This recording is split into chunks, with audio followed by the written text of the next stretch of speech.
नमस्कार दोस्तों, stock market studies में फिर से एक बार आपको दिल से स्वागत करता हूँ। तो आप सब लोग कैसे हैं? तो आज मैं फिर से आपके सामने कुछ इंपॉर्टेंट कंपनी का अपडेट लेके आया हूँ और बहुत सारे दोस्तों ने मुझे कमेंट्स भी किया था, सर इस कंपनी के ऊपर एक जरूर वीडियो बनाकर शेयर करिएगा। तो आज का वीडियो बहुत इंटरेस्टिंग होने वाला है क्योंकि मैं सारे कंपनीज के डिटेल के साथ साथ उसका फाइनली जो जो सिचुएशन है, फाइनली जो सिचुएशन मतलब अभी जो करंट जो सिचुएशन है टेक्निकली चार्ट पैटर्न्स में वो किस लेवल में है वो भी मैं आपके साथ शेयर करूंगा। तो वीडियो को लास्ट तक जरूर देखिए और इस वीडियो को प्लीज एज एजुकेशन पर्पस में लेना। मेरे तरफ से कोई भी बाय एंड सेल का रिकमेंडेशन नहीं है। अगर किसी भी कंपनी के ऊपर काम करना है तो आपका जो एडवाइजर है उसके साथ बातचीत करके काम करिए। मेरे तरफ से आप सारी चीजों को सीखिए, देखिए और उसके बाद खुद इंप्लीमेंट करके काम करना। तो चलो देख लेते हैं कौन सा कंपनी है इस वीडियो के अंदर। फर्स्ट जो कंपनी है जिसके बारे में चर्चा करूं उसका नाम है LIC। देखिए, Life Insurance Corporation of India. देखिए, Life Insurance Corporation of India इसके ऊपर मेरे हिसाब से एक कंटिन्यूअसली जो ग्रोथ है उस ग्रोथ का और भी ज्यादा बढ़ने का चांसेस है क्योंकि एक रिपोर्ट के माध्यम से देखिए, यहाँ पे मैं कोई मतलब कोई भी पॉलिटिकल पार्टी का नाम ले लूंगा। यहाँ पे पॉलिटिकल पार्टी के बारे में बातचीत नहीं कर रहा हूँ कि मोदी जी ने पार्लियामेंट में एक बात उन्होंने कहा कि गवर्नमेंट कंपनी जिस तरीके से करेक्शन मूड में था इतने सालों तक, वो सारे गवर्नमेंट कंपनी फिर से रिकवरी कर रहे हैं। जैसे आप बैंक्स को देखेंगे वो भी रिकवरी करा, जब इंश्योरेंस कंपनी देखेंगे वो भी रिकवरी किया। तो हर कोई जो पीएससी कंपनी है वो सब कंपनी धीरे धीरे करके फिर से रिकवरी कर रहा है। तो LIC इसीलिए शायद मुझे लगता है लास्ट कुछ फ्यू क्वार्टर्स में कंपनी अलग लेवल का सेल्स किया, अलग लेवल का सेल्स भी इंक्रीज किया, एक्सपेंस को भी मेंटेन किए और अलग लेवल का प्रॉफिटेबिलिटी भी दिखाया।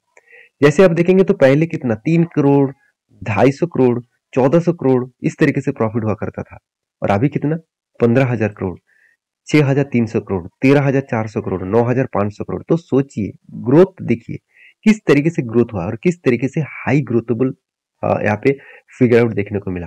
तो मैं जरूर कहूंगा अभी इस सिचुएशन को मतलब मुद्दे पे रखते हुए मैं जरूर कहूंगा इस कंपनी के ऊपर आपको फोकस होना चाहिए। इस कंपनी के ऊपर आपको अपडेट देखना चाहिए कि हाँ, कंपनी किस तरीके से सिचुएशन को क्रिएट कर रहा है। तो धीरे धीरे करके कंपनी अलग लेवल का रिप्रेजेंट कर रहा है और आप सभी जानते हैं 60% से भी ज्यादा मार्केट शेयर, इंश्योरेंस का मार्केट शेयर सिर्फ LIC के पास है। बच्चे बच्चे भी जानते हैं LIC के बारे में। इंश्योरेंस कंपनी का मतलब है LIC, यही हर किसी को पता है। फिर भी देखिए LIC के ऊपर आप कहेंगे सर क्या LIC के ऊपर कोई इंश्योरेंस लेना चाहिए? देखिए, ये बात मैं आपको नहीं कह सकता क्योंकि ये आपको जो LIC बेचते हैं आपको उसके साथ बातचीत करके काम करना चाहिए। देखिए, मेरा कहने का मतलब है एज ए इन्वेस्टर आप कंपनी किस तरीके से काम कर रहे हैं उसको देखना चाहिए और उस हिसाब से आपको काम करना चाहिए। अभी फिलहाल के लिए इस कंपनी के ऊपर जो बैलेंस शीट है उसके बारे में बात करो, आप देखेंगे तो कंपनी का रिजर्व लगातार बढ़ते चले गए और जो कंपनी का रिजर्व से 4,000 करोड़ था पिछले साल में, इस बार सारे हद पार कर दिया, 39,000 करोड़ के आसपास बन चुके हैं। अभी रिजर्व भी बढ़ा, शेयर कैपिटल भी बढ़ चुके हैं और कंपनी का डेप्थ एकदम जीरो है। कंपनी ने आज तक 1 रुपया भी कर्जा नहीं लिया और उसी के हिसाब से चलते कंपनी का फिक्स्ड एसेट भी बढ़ा और इस एसेट के बढ़ने के कारण कंपनी के ऊपर लगातार जो प्रोजेक्ट है मतलब कंपनी की जो एसेट है वो भी आप देखेंगे तो कंपनी के एसेट भी बढ़ते जा रहे हैं। जैसे कैश इक्विवेलेंट के बारे में बात करो तो कंपनी के कैश इक्विवेलेंट भी बढ़ते जा रहे हैं और कंपनी का अदर्स एसेट आइटम्स भी कंपनी को लगातार बढ़ते जा रहे हैं। तो इतने सारे पॉइंट्स अगर पॉजिटिव में हो तो क्या कंपनी के ऊपर डरना चाहिए? मेरे हिसाब से तो नहीं। आपके हिसाब से क्या है मुझे जरूर कमेंट्स करके बताना। तो शायद इसीलिए कंपनी के ऊपर इंस्टीट्यूशन भी बाय करने के लिए थोड़ा थोड़ा करके ऐड भी कर रहा है। जैसे 0.08 के आसपास FIs के पास होल्डिंग था, वो 0.10 के आसपास हो चुके हैं। DS के पास 0.83% के आसपास होल्डिंग था, अभी 0.84 आसपास के पॉइंट के आसपास हो चुके हैं। तो इसका मतलब आप कहेंगे सर ये क्या कोई होल्डिंग्स है, इसको तो बच्चे बच्चे भी होल्ड कर लेंगे? ऐसे बिल्कुल नहीं। सिचुएशन कुछ इस तरीके से है कि प्रोमोटर के पास जो होल्डिंग है वो बहुत ज्यादा है, 96% के आसपास, और प्रोमोटर को बेचना पड़ेगा शेयर क्योंकि 75% के ऊपर होल्डिंग सेबी के रूल्स के हिसाब से किसी भी प्रोमोटर के पास नहीं होना चाहिए। तो जब शेयर बेचेंगे तब मुझे लगता है FIs और DS उस क्वांटिटी को ऐड करेगा। तो मेरे कहने का मतलब आप समझ चुके हैं। तो आशा करता हूँ LIC के ऊपर सारी जानकारी आपको मिल चुका है। अभी कंपनी डिलीवरी का डेटा दिखाऊंगा। देखिए, लास्ट कुछ फ्यू डेज का डिलीवरी डेटा दिखा दूं तो कंपनी के ऊपर एक अच्छा खासा डिलीवरी डेटा आपको देखने को मिलेगा। तो कंटिन्यूसली यहाँ पे डिलीवरी उठाया जा रहा है और कंटिन्यूसली आप देख सकते हैं कि कुछ अलग लेवल का डिलीवरी उठाया जा रहा है। 60 to 50% के आसपास डिलीवरी यहाँ पे उठाया जा रहा है। तो मेरे हिसाब से अच्छा खासा एक डिलीवरी उठने के कारण कंपनी में ग्रोथ और पोटेंशियल और भी बढ़ सकता है। और इसी कंपनी के चार्ट पैटर्न के हिसाब से बात करूँ तो यहाँ पे क्रिएट पैटर्न क्रिएट हुआ, और जो पैटर्न को देखेंगे तो आप देखेंगे तो कंपनी के यहाँ पे शोल्डर कम हेड बना, उसके बाद फिर से सॉरी यहाँ पे कफ विथ हैंडल पैटर्न बना, और 2 बार हैंडल बनने के बाद यहाँ पे ब्रेकआउट भी हुआ, ब्रेकआउट कंफर्मेशन भी हुआ। और उसके बाद देखिए यहाँ पे जो टारगेट बनेगा वो 753 के आसपास यहाँ पे टारगेट बन सकता है। तो इस टारगेट बनने से पहले देखिए कंपनी ने क्या किया, मार्केट में नेगेटिव सेंटीमेंट के कारण शेयर के ऊपर करेक्शन हुआ, और मुझे लगता है यहाँ पे जो स्ट्रांगली एक लेवल्स है, स्ट्रांगली एक सपोर्ट जोन है, इसी सपोर्ट जोन के बाद कंपनी यहाँ पे रिटेस्ट करेगा, उसके बाद यहाँ से रिवर्सल करने का चांसेस है। तो इस लेवल को याद रखना, इस लेवल को ध्यान से देखना, और ब्लाइंडली कभी भी किसी कंपनी के ऊपर निवेश मत कर लेना। इस सिचुएशन को आपको फॉलो अप करना होगा, इस सिचुएशन को आपको देखना होगा। तो मेरे हिसाब से इस कंपनी के ऊपर आपको ऑब्वियसली फोकस होना चाहिए। मेरे हिसाब से इस कंपनी के ऊपर आपको स्टडी करके कुछ काम करना चाहिए। बाकी आपके क्या राय है जरूर कमेंट्स करना। तो नेक्स्ट जो कंपनी है जिसके बारे में चर्चा करूं उसका नाम है आईजीएल। देखिए आईजीएल के ऊपर, तो आईजीएल के बारे में बात करूं तो आईजीएल मतलब इंद्रप्रस्थ गैस लिमिटेड, जो एक अलग लेवल का कंपनी है, जो एक्चुअली गैस डिस्ट्रीब्यूशन नेटवर्क्स के ऊपर कंपनी का नाम एक टॉप लेवल पे देखने को मिलता है। तो उस कंपनी के ऊपर भी लास्ट कुछ फ्यू डेज में भारी भरकम गिरावट देखने को मिला। क्यों? उसके पीछे एक रीजन है कि कंपनी, देखिए बिजनेस क्या है, सिटी गैस डिस्ट्रीब्यूशन नेटवर्क है इसका। सिटी गैस डिस्ट्रीब्यूशन, वो भी किसके ऊपर? दिल्ली के ऊपर। और दिल्ली गवर्नमेंट ने एक अनाउंसमेंट किया, जिस अनाउंसमेंट के कारण इस कंपनी का फिगर आउट कुछ चेंज हो गया। जैसे उन्होंने क्या अनाउंसमेंट किया, गवर्नमेंट ने अनाउंसमेंट किया कि ईवीज को जो प्रमोट है वो ईवीज को दिल्ली में प्रमोट करने वाले हैं। तो सोचिए, ईवीज का प्रमोट मतलब ईवीज गाड़ियां जो है वो मार्केट में ज्यादा से ज्यादा वो लॉन्च करने वाले हैं, और जितने सारे सीएनजी, पीएनजी, एलपीजी और जितने सारे पेट्रोल डीजल गाड़ी है उसको धीरे धीरे करके कम करने के लिए वो ईवीज को प्रमोट कर रहे हैं। तो सोचिए, जिस कंपनी का प्रोडक्ट सीएनजी, पीएनजी, एलपीजी के ऊपर है, तो उस कंपनी का ग्रोथ अभी रुक जाएगा, ग्रोथ धीरे धीरे करके कम हो जाएगा, जिसके चलते है आईजीएल के ऊपर बिग क्रैश देखने को मिला। अगर इसका चार्ट पैटर्न देखूं तो आपको खुद पता चलेगा कि देखिए 18 तारीख के बाद, 18 अक्टूबर के बाद कंपनी के ऊपर बिग क्रैश देखने को मिला। अब देखिए सिचुएशन, देखिए किस तरीके से बड़ा सा एक क्रैश देखने को मिला, और कंटिन्यूसली यहाँ पे क्या हो रहा है, सेल ऑफ हो रहा है। और मैंने आपको ये भी बताया था कि यहाँ पे जो टेन लाइन था, यहाँ पे स्ट्रांगली एक सपोर्ट था, उस सपोर्ट के नीचे क्लोजिंग दिया। इसका मतलब वो नीचे जो सपोर्ट लेवल है वहां तक जरूर आएगा। तो नीचे का जो सपोर्ट लेवल है वो कहाँ तक है? 355 लेवल के आसपास। तो इस लेवल तक वो आ सकते हैं। तो मेरे हिसाब से इस लेवल को जरूर स्टडी करिए, इस लेवल के ऊपर इंतजार करिए, यहाँ पे जरूर आएगा, क्योंकि यहाँ से ही एक स्ट्रांगली बाइंग जोन देखने को मिला था, स्ट्रांगली एक अपटर्न देखने को मिला था। हाँ, तो फिलहाल के लिए यहाँ पे देखिए एक ट्रेड बना था, शोल्डर कम हेड कम शोल्डर, उसके बाद ब्रेकआउट भी हुआ था, और फाइनली यहाँ तक टारगेट था, वो फाइनली यहाँ पे टारगेट को अचीव भी कर चुके हैं। टारगेट अचीव करने के बाद ही बिग क्रैश देखने को मिला। तो आप कहेंगे सर क्या कंपनी में दम नहीं है, कंपनी में पोटेंशियल नहीं है?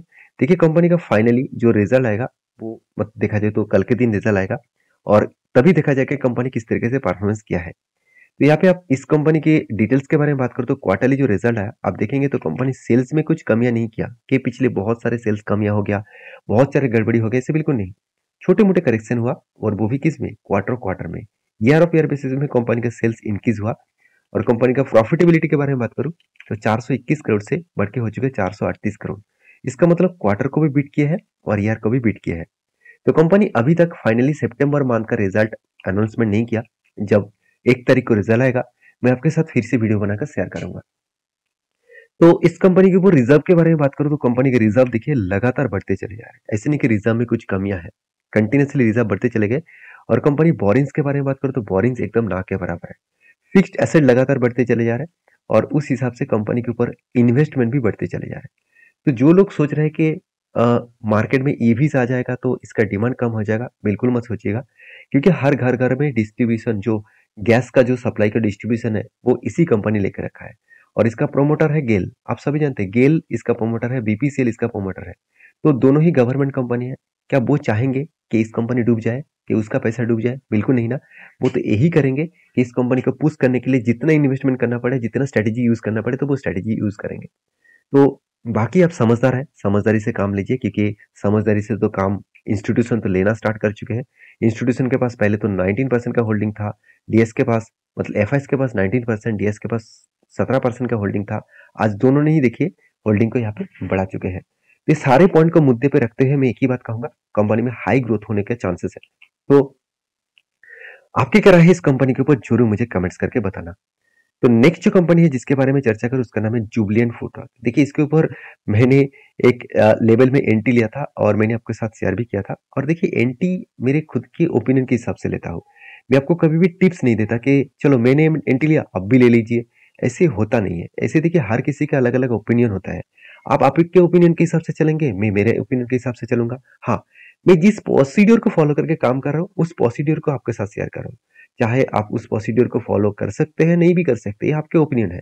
क्योंकि देखिए हर किसी की बात सही नहीं होगा, हर किसी व्यक्ति का ट्रेड सही नहीं होगा। ऐसे नहीं कि जो ट्रेड हम देंगे वो ही ट्रेड टारगेट अचीव होगा, ऐसे बिल्कुल नहीं। कभी कभी हम लोगों को भी लॉस लेना पड़ता है। तो आपको ये देखना है कि कितना हायर पॉसिबिलिटी है उस ट्रेड को कंफर्म होने के लिए। तो यहाँ पे कितना कहाँ पे ट्रेड बना वो सबसे पहले मैं आपके साथ शेयर कर लेता हूँ। अब देखिए जुबली और फूड फूड में यहाँ पे एक अच्छा खासा कप विद 100 बटन्स बना था। और फाइनली देखिए यहाँ पे मैं थोड़ा सा जूम करके आपको दिखा देता हूँ और भी क्लियर हो जाएगा। आप देखेंगे तो यहाँ पे थोड़ा सा मैं जूम कर लेता हूँ। हाँ, अभी देखेंगे तो यहाँ पे क्या हुआ, इस कैंडल ने ब्रेकआउट दिया। और मैंने आपको हर बार बोला हूँ कि ब्रेकआउट के बाद कोई भी कैंडल क्लोजिंग होना चाहिए उसके ऊपर, कोई भी छोटा सा कैंडल हो भी चलेगा। तो क्लोजिंग यहाँ पे हुआ। तो मैंने आपको ये भी बताया कि जब क्लोजिंग लेवल से टारगेट लेवल नजदीक है, मतलब 50% के आसपास है, तो ट्रेड मत लेना। ट्रेड कब बनेगा, जब करेक्शन होंगे, रिवर्सल होंगे, इस लेवल को टच करने के लिए आएंगे एंटी लेवल का, तो वहां पे आपका एंटी लेवल होना चाहिए और उसके बाद टारगेट टॉप लेवल तक होना चाहिए। अभी आप कहेंगे सर क्या यहाँ पे टारगेट होने का चांसेस बहुत हायर है? मेरे हिसाब से तो हायर है, क्योंकि मार्केट में नेगेटिव सेंटीमेंट है तो इसलिए गिर रहा है। नहीं तो मुझे लगता है कि यहाँ पे टारगेट होने का चांसेस बहुत ज्यादा है। क्यों? क्योंकि दो कारण की वजह से। पहली बात, कंपनी का जो यहाँ पे टारगेट बना है, इस टारगेट को आप एक चीज जरूर देखिएगा कि प्रीवियस कोई स्ट्रांगली इसका रेजिस्टेंस है कि नहीं। स्ट्रांगली रेजिस्टेंस है और हायर लेवल के नीचे ही कंपनी का ट्रेड बना है। तो इस तरीके से ट्रेड जब बनता है तो हायर पॉसिबिलिटी है आज नहीं तो कल टारगेट देगा। हाँ, आप कहेंगे सर एंट्री होने के बाद ही क्या टारगेट मिल सकता है? बिल्कुल नहीं। यहाँ पे 1 साल भी लग सकते हैं, 6 मंथ भी लग सकते हैं, कुछ भी हो सकते हैं। अगर यहाँ से टारगेट लेवल एंट्री लेवल तक मिले यहाँ तक, तो मुझे ऑलमोस्ट 19% के आसपास टारगेट मिल सकता है। बाकी जुबिलेंट फूड के ऊपर आपके क्या राय है जरूर कमेंट्स करके बताना। अभी फिलहाल के लिए जो सिचुएशन है कंपनी के ऊपर, इस तरीके से ट्रेड के बारे में इसलिए मैं चर्चा किया हूँ क्योंकि कंपनी के ऊपर कंटिन्यूसली मुझे सेल्स का ग्रोथ दिखा, एक्सपेंस को भी कंपनी मेंटेन करके रखे। और उसके बाद प्रॉफिटेबिलिटी में कुछ करेक्शन हुआ क्योंकि कंपनी के जो एक्सपेंस है इस बार थोड़ा सा ज्यादा हो चुके हैं। और इसी के चलते हुए कंपनी की जो प्रॉफिटेबिलिटी है 130 करोड़ से बढ़ के हो चुके, सॉरी घट के हो चुके 97 करोड़। और अच्छी बात यह है कि लास्ट कुछ 2 क्वार्टर्स में कंपनी का प्रॉफिटेबिलिटी एकदम कम हो गया था, सिर्फ 30 करोड़ के आसपास। तो इस बार 3 टाइम्स कंपनी का प्रॉफिट बढ़ा। तो उसके हिसाब से देखा है तो कंपनी में थोड़ा सा ग्रोथ होने का चांसेस है। थोड़ा सा धीरे धीरे करके कंपनी फिर से आगे बढ़ने का कोशिश कर रहा है। तो एज ए इन्वेस्टर, प्रोमोटर से लेकर एफआईडीएस पब्लिक, हर किसी ने निवेश करके रखे है। क्यों ना निवेश करे जो कंपनी इतना शानदार तरीके से जो रिटर्न दिया। 10 साल 5 साल में कंपनी 15% के ऊपर रिटर्न एवरेजली दिया। तो हर कोई इस कंपनी के ऊपर निवेश करने के लिए सोचेंगे। तो आप इस कंपनी के ऊपर क्या सोच रहे हैं मुझे जरूर कमेंट्स करके बताना। नेक्स्ट जो कंपनी है जिसके बारे में बात करूं उसका नाम है हिंदकॉन। आप देख सकते हैं हिंदकॉन केमिकल्स लिमिटेड। तो हिंदकॉन केमिकल्स लिमिटेड जो है वो देखा जाए तो एक केमिकल सेक्टर से बिलोंग करने वाला कंपनी है। और इसके ऊपर एक बहुत बड़ा अपडेट आया, वो है स्प्लिट का। कंपनी 10 नवंबर में आपको स्प्लिट देने वाला है और वो भी एक के बदले 5 शेयर आपको स्प्लिट के हिसाब से देने वाले हैं। तो ये था कुछ कंपनीज का अपडेट। वीडियो में अगर कुछ जानकारी अच्छा मिले तो प्लीज लाइक करना, दोस्तों के साथ शेयर भी करना, चैनल को सब्सक्राइब भी करना। और मैं पहले बोल चुका हूँ, अभी भी कहूंगा, अगर आपने डीमेट अकाउंट ओपन नहीं किया तो जाकर नीचे लिंक्स है, जाकर डीमेट अकाउंट ओपन कर सकते हैं। और इस वीडियो को टोटली एजुकेशन पर्पस में लेना, मेरे तरफ से कोई भी बाय एंड सेल का रिकमेंडेशन नहीं है। तो मिलते हैं नेक्स्ट वीडियो में, तब तक के लिए अच्छे से रहिए, अपने ख्याल रखिए, धन्यवाद।